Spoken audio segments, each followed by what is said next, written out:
just 25 minutes before launch. The first stage has 4 liquid engines strapped to the side of the core vehicle.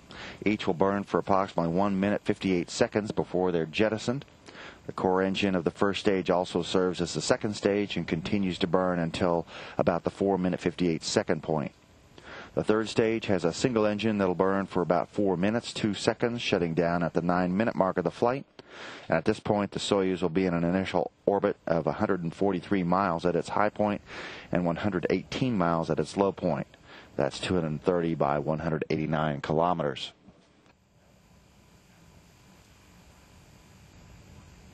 The 223.5-foot-long Soyuz spacecraft weighs 15,800 pounds and is composed of 3 modules. At the top, the orbital module. At the bottom, the instrumentation propulsion module. And sandwiched in between, the descent module in which the crew resides. After the spacecraft reaches orbit, its solar array wings are deployed, spanning nearly 35 feet.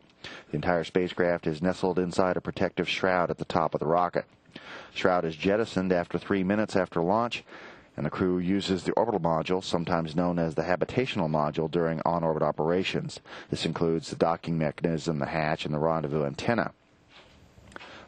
This portion of the Soyuz separates from the remaining compartments only after the deorbit burn has been completed near the end of the spacecraft's mission.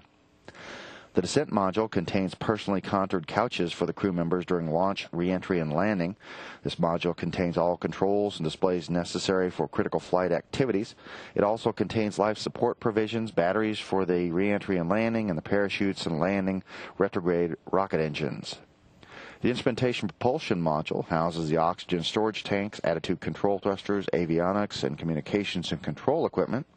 It also contains all the avionics equipment used for primary guidance, navigation, control, and computer systems for the entire spacecraft. The propulsion compartment of this module handles all orbital maneuvers, including those needed for rendezvous with the space station and the deorbit burn at the end of the mission. The 2 solar arrays are folded against the body of the instrumentation propulsion module, which separates from the descent module after the deorbit burn, just like the orbital module.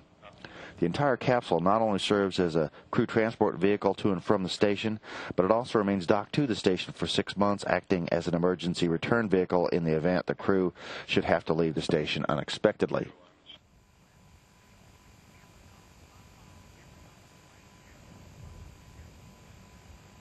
Back now with a live feed from the Baikonur Cosmodrome in Kazakhstan. Atop the Soyuz spacecraft, the Soyuz booster is a small rocket, the launch escape system that would fire in the event of a problem during launch.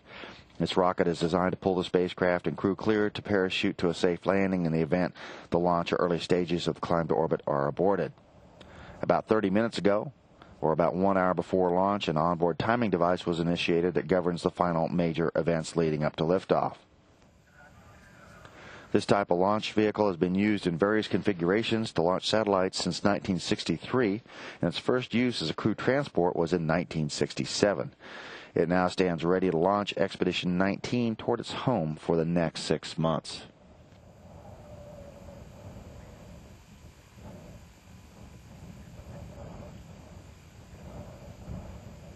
There are 10 spacewalks, 2 shuttle visits, and 2 progress exchanges.